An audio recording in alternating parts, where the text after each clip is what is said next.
Okay, it looks like we're live, like 4 seconds live. Hey, Hello, everybody. It's Ken and Kathy from Cushman Coaching and Consulting, and let's talk about what really matters. This episode is going to be about family, and we have a guest with us tonight. Let's bring Mitch in. Is that Mitch? Oops, hang on one second, Mitch. There we are. Hey, Mitch. Hey, Mitch. Honey, how's it going, everybody? Cool. So I'm gonna have you introduce yourself in a moment. I really want to just start off by talking about why this topic. This is one that really, really matters to us, and it's one of the reasons why we've continued doing this work. And family has always been important, but like everyone else, sometimes there's some challenges and things that we have in families, and and we're coming up on the holidays, and I don't know about you, but some of us have family situations where sometimes we can struggle. And Mitch, I'm so excited to have you with us because I know you have a really unique family situation and you've really made it work. And so many people are in different unique situations these days. We have all kinds of families. And coming together as a family can be challenging, right? And sometimes when you add a few extra players, it gets even more challenging. So I know before, this is going back almost 30 years now, before we did the trainings, just like all families, we got together for some, events and holidays. And of course, you talk about the people who aren't there and things like that. And, once we started doing the trainings with my uncle, when he went through his first set of transformational trainings and just started passing it on, our family really came together. And what we've created over the years through doing this work is really, it's what keeps us coming back. And so this is why we're going to focus on this. Yeah, I think this is a great topic to talk about this time of year, family relationships. And so Mitch, join us, and why don't you share who you are, and I'm really excited to have you here, Florida 1. Or was it Florida 0? No. Florida 1. Florida 1. Yes. So, hi everybody. My name is Fine, and I did my trainings originally in 1999. So 33 years ago. And I've been able to create some amazing stuff in my life for years. And one of the best I think that I produced in the trainings is my relationship with family that I created. And also tools to handle when stuff doesn't go as you plan, which happens with families. So I think for me, family is not just a definition of family that's true or not. Family is a state of mind, it's a context, and it's what you make it. So there's a traditional family with a lot of us. Maybe started out with a dad, and then maybe that didn't even happen. And there was dad or a different, or maybe two dads, or three dads. I mean, family is whatever they can make it. And I just kind of wanted to say that.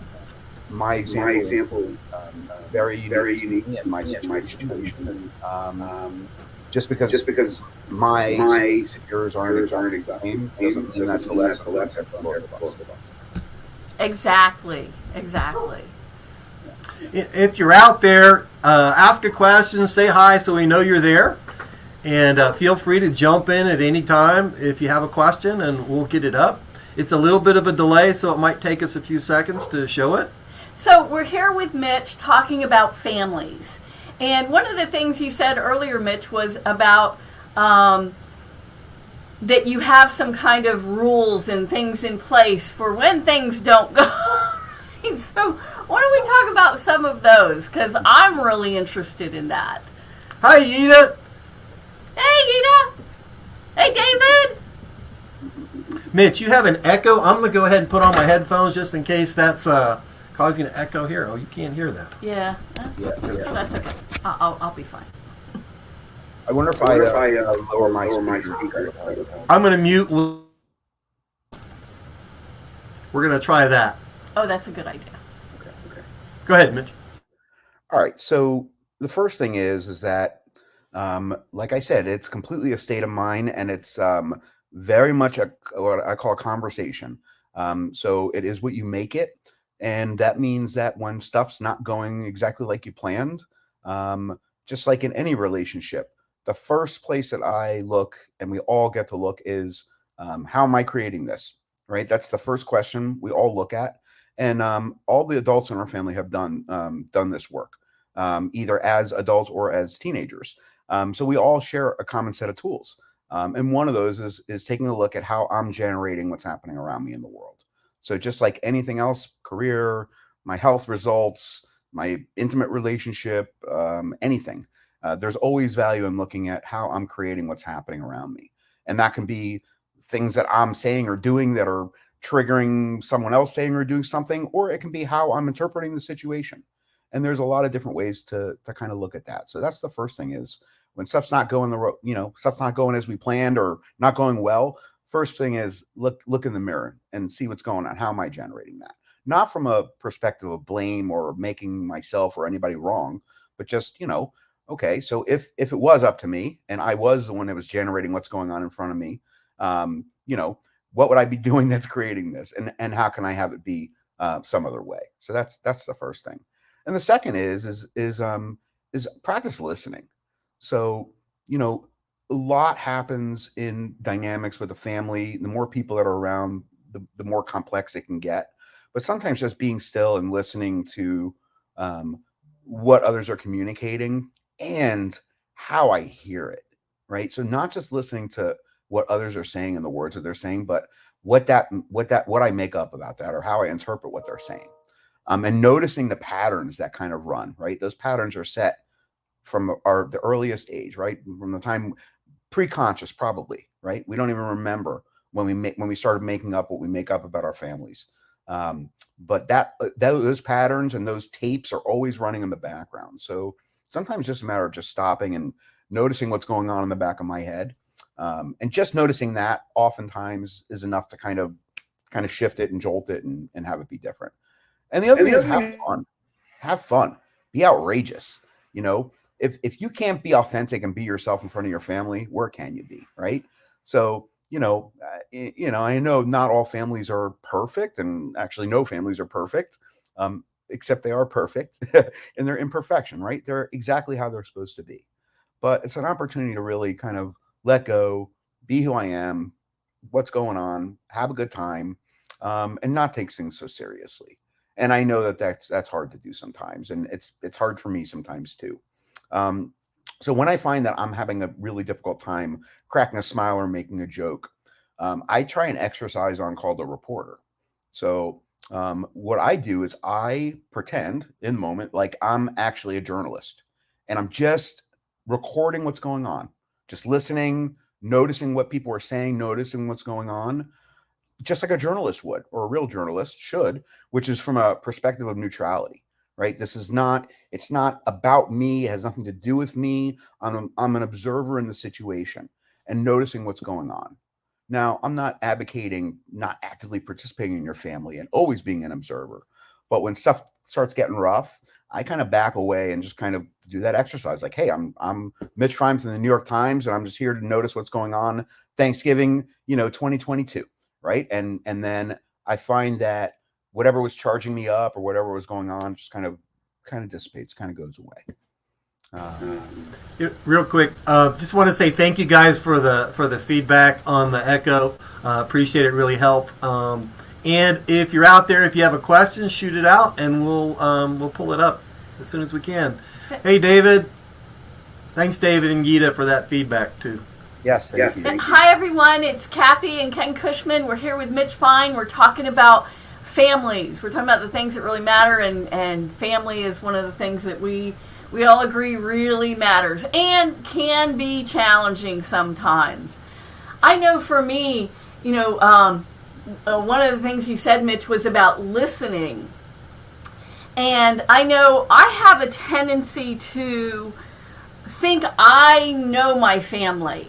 Right? I already know what they're going to say, right? And so I kind of have this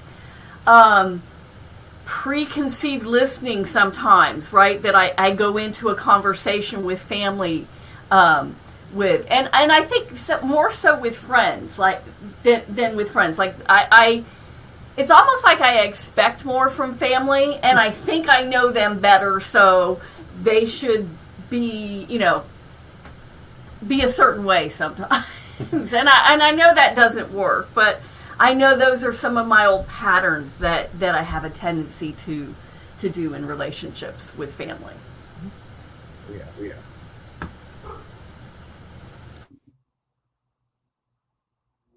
I just muted. I thought you were going to say something, Mitch. I didn't want it to echo. Oh, I think you're right, Kathy. I think we, because we've known our family a lot longer than we've usually known our friends, right? And also in a lot of different kinds of situations. Like our interaction with our family is different when we're kids or babies than when we're teenagers and then when we're adults. But we're dragging all that baggage around with us. A lot of times our friends, I just met my friends when I was an adult and they were an adult. So that's how they know me. They didn't know me when I was in diapers or, a bratty 6-year-old or, a rebellious teenager or, when I just started my own family. So there's so much more background and history and texture to what we have with families and with friends. So I think you're right.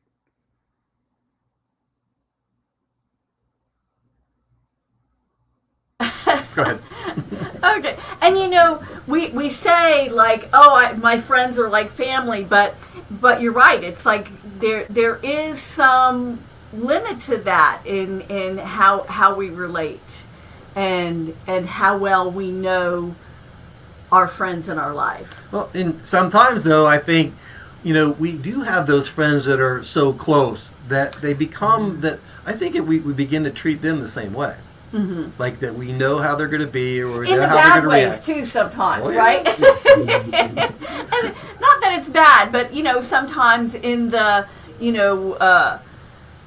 I don't want to say it this way, but I'm going to say it this way: the taking for granted, like oh yes, I know this person, and I know who they are, and I know how they're going to be, and I know they're going to be here. Well, another one of the take for granted that I think creates a lot of trouble is they know I love them. I don't need to do this or I don't need to do that they know. Mm-hmm. And I think sometimes we miss opportunities. There's so many times when, we think they know and then, sometimes it's too late.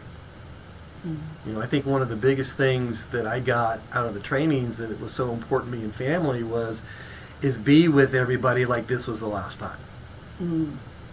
Like that kind of context, like if this was the last thing that I was going to say to this person or the last way I wanted to be with that person, would I want it to be this?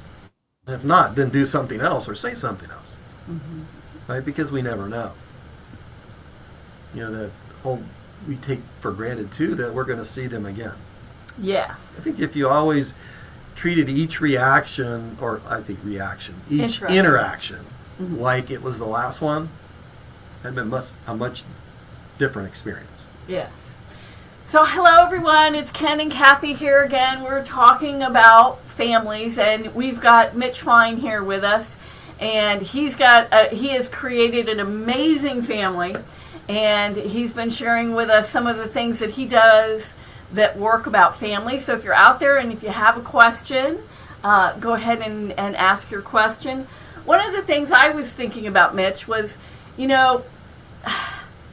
let's just say this, with politics these days in families, it could be rough in the holidays.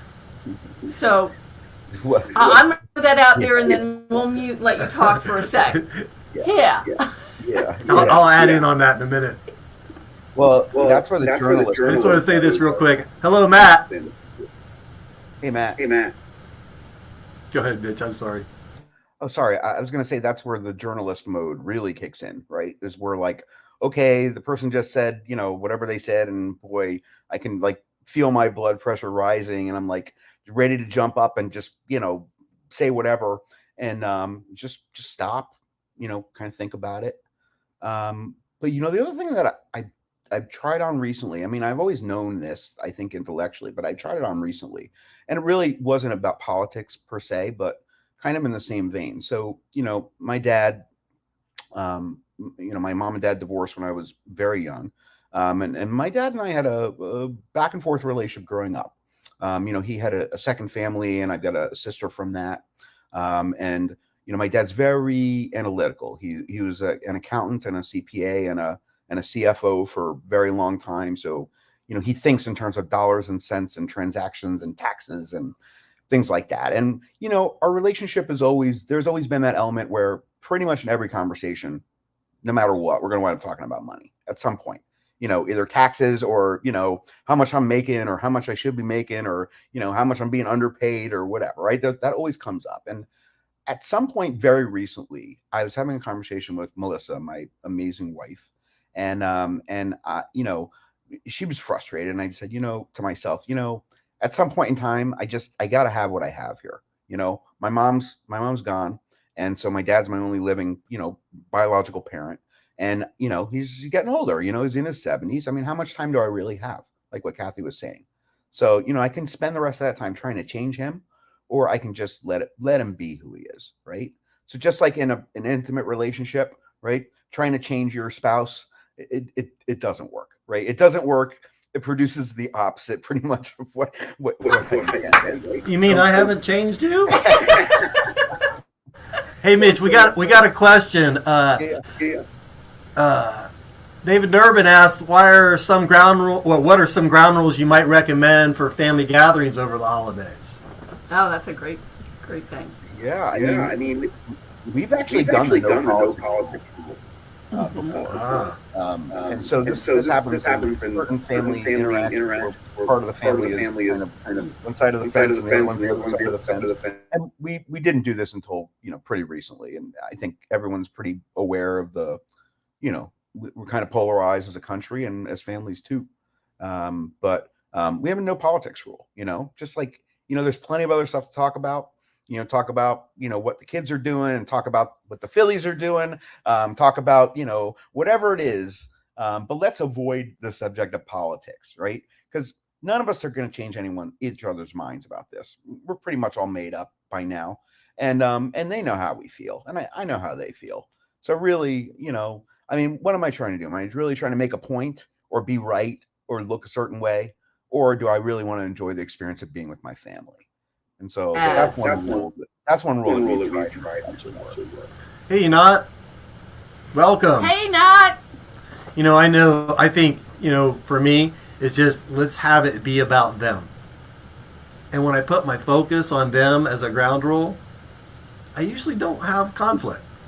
Mm-hmm. It's usually when my focus turns inward, and then it conflicts with them.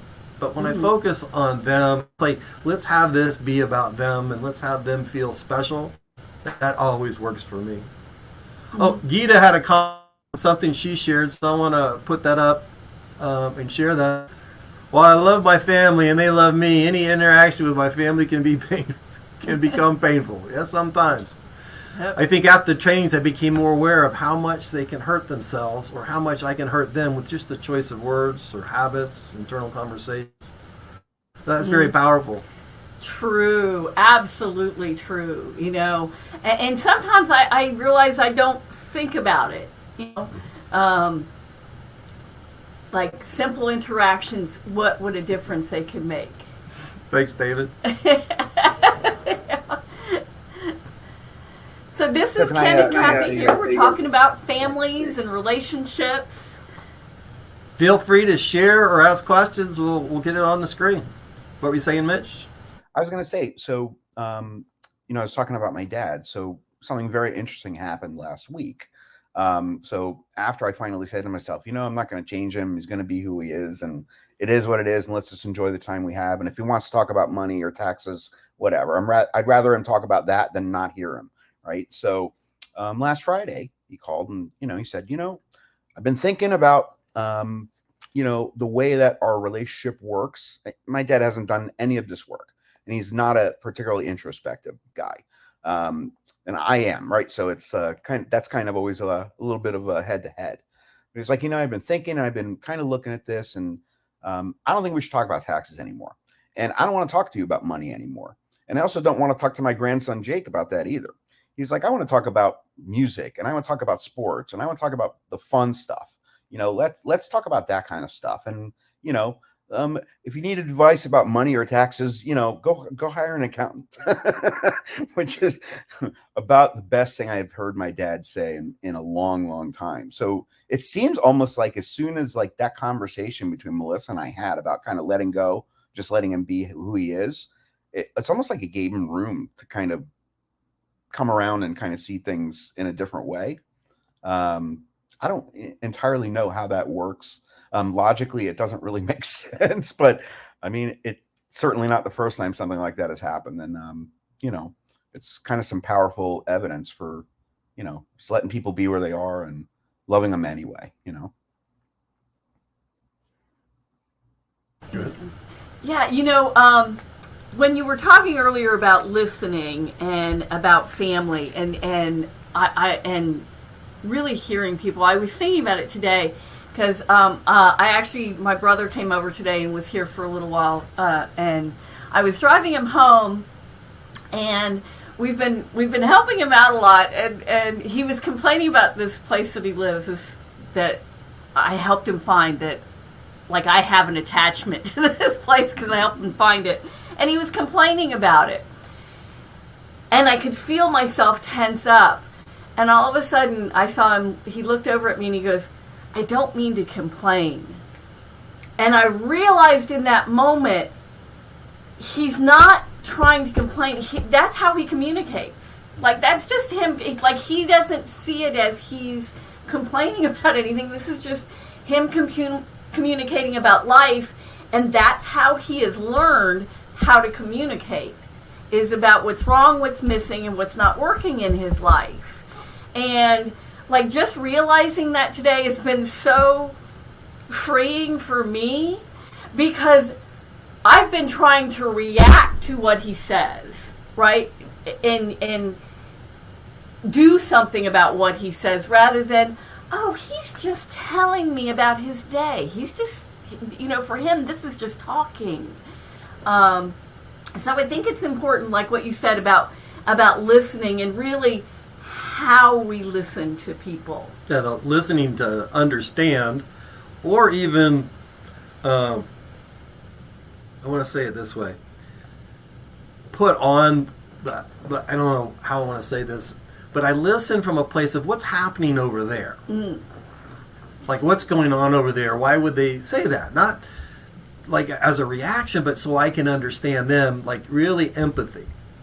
Mm-hmm. Putting myself over there. And when I'm over there, there's a different experience. And I'll tell you this, especially with family, so much we operate from that automatic because of this is how they are, mm-hmm. Like we were talking about earlier, rather than just being neutral. Right? And then be over there with them. There's a connection that happens. Yeah. I really enjoyed the last, I want to say, 5 or 6 years. My dad came back home. He ended a relationship, and he came back to Florida, and he lived with us for a little while. And it really, being with someone who's older that gets what's important in life is just so important. Every day, the thing that gets him up out of the bed every day is to go pick up my grandchildren. His great-grandchildren, and he takes them to school. Right? One, he gets a chance to connect with them. Right? Also gives my daughter a chance to have some extra time. Right? And he picks them up from school, and it gives him like a reason, a purpose. Mm-hmm. And they're, they have that influence of him and mm-hmm. where his focus is on family and what's important. Right, and I think that's important. Really? I remember reading many years ago that, when we first start having children, our mindset is really about survival, right? Building success, building our businesses, building our, our financial situation, getting a home. And so the focus is there, which raising kids, that's probably not the best thing to be teaching them. And it's when we start to get older, we start to realize the importance of, family and community and relationships mm-hmm. that is important. it's almost like how we're wired, or when our bodies are designed, or our best time to have kids, our mindset isn't aligned with that. Well, if you think about it, how families have traditionally worked is that, the older generation, the grandparents, helped in raising children. And a lot of people don't have that these days. We have another question. Let me throw it up. I didn't see it. It's from Inat. Hi, Inat. What tools can I use in the moment of a conversation with my family to check myself so I can stop myself from reacting in a way that's not serving either one? Very good question. Yeah. Go ahead, Mitch. So this is a great one. So that I get challenged by that too. And so the first thing I do is I stop and I ask myself, do I genuinely deep down in my heart believe that this person loves me? Right? Yeah, the answer is yes, from with my family. Do I believe that they would do anything to hurt me intentionally? Absolutely not. Okay, so if those two things are true, then what if everything that's coming out of this person's mouth is them expressing, I love you? It just doesn't sound the way I might say it. Like, let's say it's a criticism. Maybe they criticize from, hey, if I tell this person this, then they'll work on it and improve it, and they'll be better, and their life will be happier, and everything will be much better, right? So maybe that's why they're giving the criticism. So if I kind of color things that way, just in the moment, I find that I hear things differently. All of a sudden, it's not that tone isn't there, or it doesn't sound like I'm being yelled at. It sounds like something else. So, like, I started off by talking about how I interpret it and how responsibility fits into everything. It fits into family too. But that's kind of a very specific tool that I've used that's been extremely effective and takes the charge out of those situations, which is really, I'm just making up the charge anyway. So I can certainly unmake it. And that's one way I've done it before. That's a terrific question. Okay. Yeah, great question, Anat. Hi, Anat. It's so good to hear from you, and I love your family, and and I understand. I can be the same way, and it's for me, sometimes in the moment I have to walk away, right? Just for a moment, go outside, get some fresh air, and that usually supports me in then shifting my mindset. But for me, that's something that's really important, is being able to walk away. And I want to say hi to Ketley. Hi, Ketley. I want to say this. It doesn't always happen this way, but when I go into a conversation intentional, I have those moments less. Yeah. If I'm intentional. And when it does, I think in stopping and just get off automatic for a minute and get neutral. We talk about sometimes in the training about just neutral event. It's a neutral. Just see it as neutral. Get the energy off, the emotion off of it. Because I know when I'm really tagged and I'm in that emotional state, it's hard to get like Mitch was saying, think that, because now I'm all caught in my emotion. Yeah. But when I can get off of the emotion, right, and then I can ask myself that question. Especially my style tends to be reaction sometimes, an emotion, especially when it's an emotional thing. Yeah. David, I saw this. I just want to put this hi, everyone. If you've just joined us, this is Ken and Kathy. We're here with Mitch Fine. We're talking about families. David talked about a comedian talking about kids and about his parents, and said, "These are not the same people I grew up with. They're trying to get into heaven now." I remember at one point thinking the same thing about my parents. Like, who are they? The way they raised our kids, or when they were with our kids. I thought, why couldn't we be that way with us, or they couldn't be that way with us? Yeah, it's kind of crazy when when my daughter was 15, my mom called me at work one day and said, "You should really let her move in with her boyfriend and his family. This is my mother. Who, when I was 20, was still telling me, you should not dress like that. So, yeah, it's a crazy, weird thing that happens with grandparents. Grandparents are a little crazy sometimes. Okay, so what else? What else do we want to say about family? Any other questions that anyone has? Yeah, what challenges do you guys have around the holidays? As we're getting ready to come up to Thanksgiving, and we're just 3 weeks? Yeah, We're 3 weeks out from Thanksgiving. Mm-hmm. One of the things, I lose myself in Thanksgiving in the cooking. I like to cook. It's one of my ways I express my love and appreciation by cooking, and it's also a great way to avoid sometimes during the holidays. Mitch, how do you avoid during the holidays when you're around family? Is it the football game? So I'll pop in and out. I'll step outside for some air, or sometimes I'll just kind of sneak off and just kind of be off to myself and get myself out of the line of fire a little bit, I think. Certainly been known to have a drink or two. Certainly a good way to avoid around the holidays sometimes. I don't know. I kind of, I don't know. I since my mom passed, I really have a different perspective on family and how important these people are to me. And, no matter how imperfect they are and how, challenged I can be and how charged things can get, eventually these people are not going to be here, or I'm not going to be here. I don't know. I love being around family, and I don't think I always did. I think I changed my point of view on that a lot.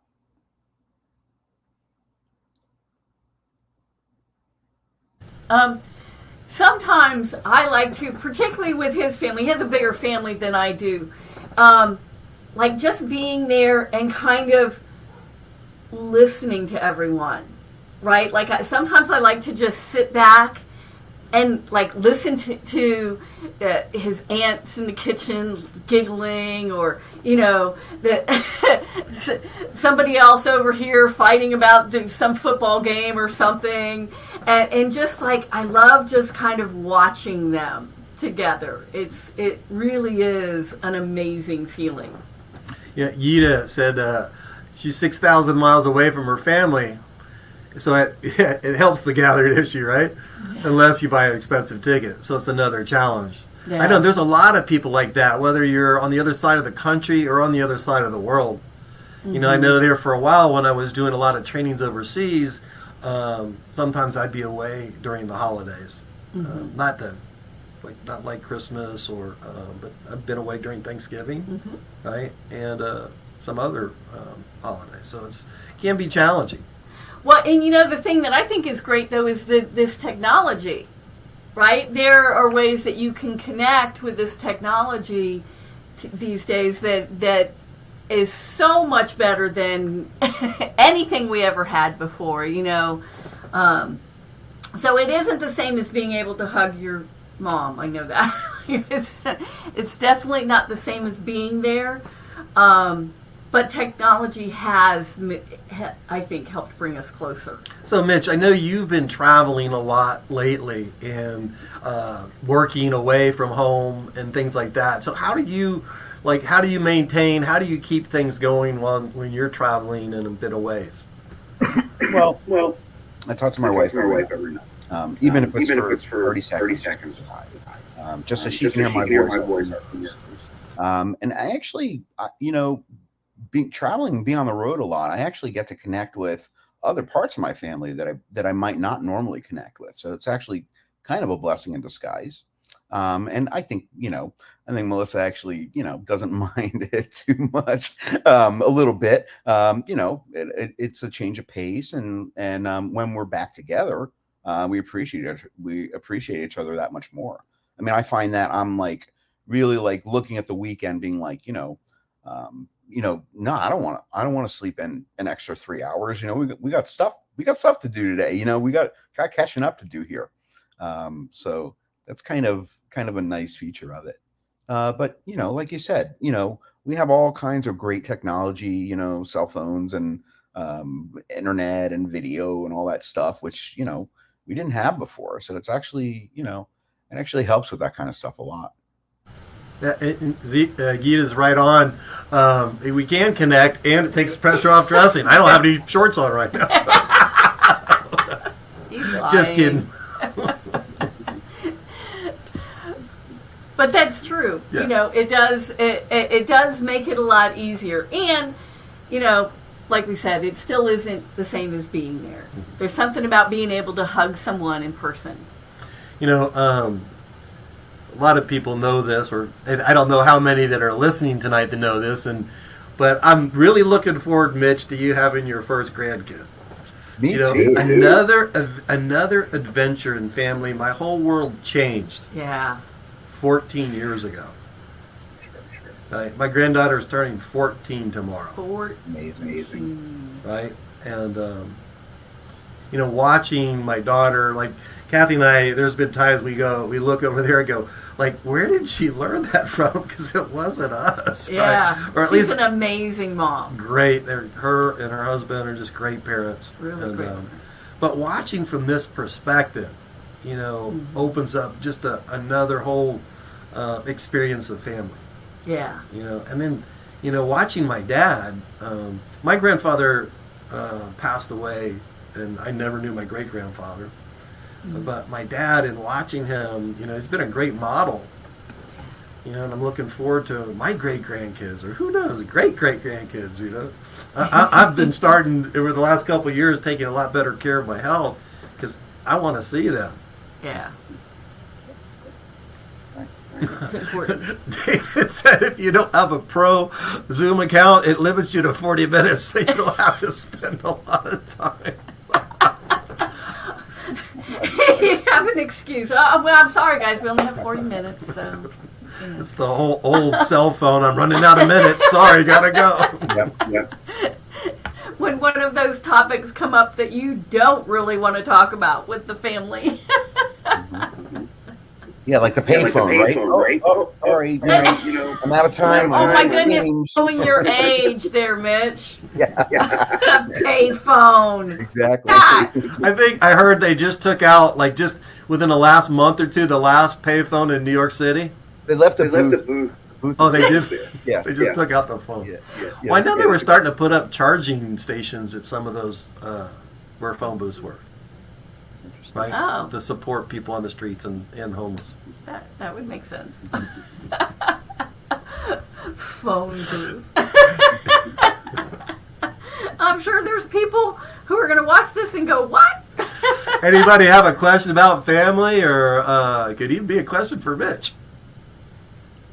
Hey everyone, it's Ken and Kathy Cushman. We're here talking about the things that really matter, and what we're talking about today is family relationships, getting ourselves ready for the holidays, tips and ideas, how to have the best time with your family during this holiday season. So if you have any questions, let us know. I was thinking over the years, the further, after we did the trainings and over the course of time, that the holidays have become more and more about family, or more and more about others versus the material things.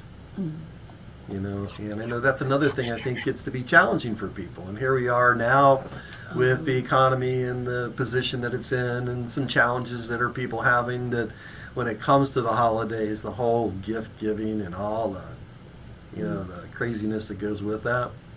But the reality of it is, what's important is really people, and family, and taking care of each other. And there's a lot of people out there, and it's one thing to really remember, I think, too, in the holidays. There's a lot of people out there that don't have the luxury and the have the family that we have. Yeah. And there's people out there alone. So I think it's important to remember that, because, they're family too. Yeah. really important, to think about that. There are some people that don't have family to be with over the holidays, and to make sure we reach out and connect with those people too, because like you said, they are family too. Any other questions? Anybody? Any comments? Okay, well, we're around at 40 minutes, and so we're going to begin to wrap this up. I wanted to talk about a few things, a few shameless plugs. Well, I wanted to say this because last week I said, we'll see you here next week on Thursday, because we were going to do it on Thursday, but we are traveling on Thursday. Yeah, we're traveling on Thursday. I want to talk about Mexico. We're headed to Mexico, and it's really cool. So, for any of my friends in Mexico, come and do a fire walk this Saturday. Yes. This Saturday, November 5th. The information's here. I'm going to leave it on the screen just for a second. I'm going to be doing a fire walk from Mexico Korea. Mexico Korea is an awesome company, coaching company that do the trainings in Guadalajara, Mexico, and in some other cities.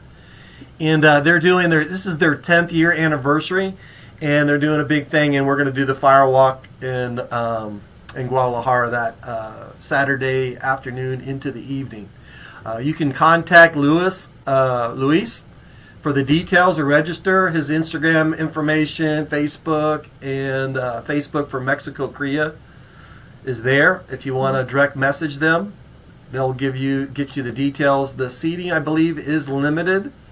And it's a small expense, only 600 pesos, which is, I don't know, I think around $30. And it's going to be a great time. All our Mexico peeps. Hey, we'll see you. You get the breakthrough. You get the breakthrough. Wait, that ain't the right one. There it is. Anyway, you get to break through some fears. We're going to do some pretty cool stuff besides the fire walk as we're getting ready. So come out and join us, and it's going to be a cool time. Yeah. Have some breakthroughs. Come out and join us. Have some breakthroughs. It's going to be fun. Also, for anybody out there who hasn't done the workshops yet, haven't been involved in transformational trainings, we have our first Breaking Through Part 1 is coming up in just about 2 weeks. Just about 2 weeks. It's on November 16th through the 19th. If you go to CushmanCoachingandConsulting.com, that's where you can find out more information about Breaking Through. We're running an incredibly, an incredibly special offer. Normally Breaking Through, both 1 and 2, is $9.95, and it is going to be $500 if you register for this training. It goes back up. No, it's not in person. It's still virtual. Yeah, we're still doing virtual. Just for those of you who are watching, as we developed our virtual version of the trainings back in 2020, we've been developing over the last couple of years. We realized that there were more benefits than negative to doing it online than in person. And so our intention moving forward is we're going to be doing virtual trainings and virtual opportunities to really support people and reach as many people as we can versus doing them. And we can keep the cost way down. So it's another great thing. And, we took some time and did some work with Dennis Becker and created a virtual advanced course that's just amazing. Or Part 2, whatever you call it, Breaking Through, Part 2, advanced course. That's really powerful online, and we were a little bit hesitant at first to do it, but with the work we've done, we've really created something we think is incredibly valuable, and so we look forward to you jumping in and joining us. If you have any questions, all you have to do, if you want to set up a call with me, just go to talkwithken.live or callwithken.live, and it will hook you up with my schedule, and we can have a phone call or a Zoom call. We'd love to connect with you. We had a couple last minute things that came up on the screen. David said advice for dealing with a militant vegan cousin who won't come because you have a dead bird. Then have some tofurkey. That would be my my suggestion. And Matt, I think that's very powerful. Oh.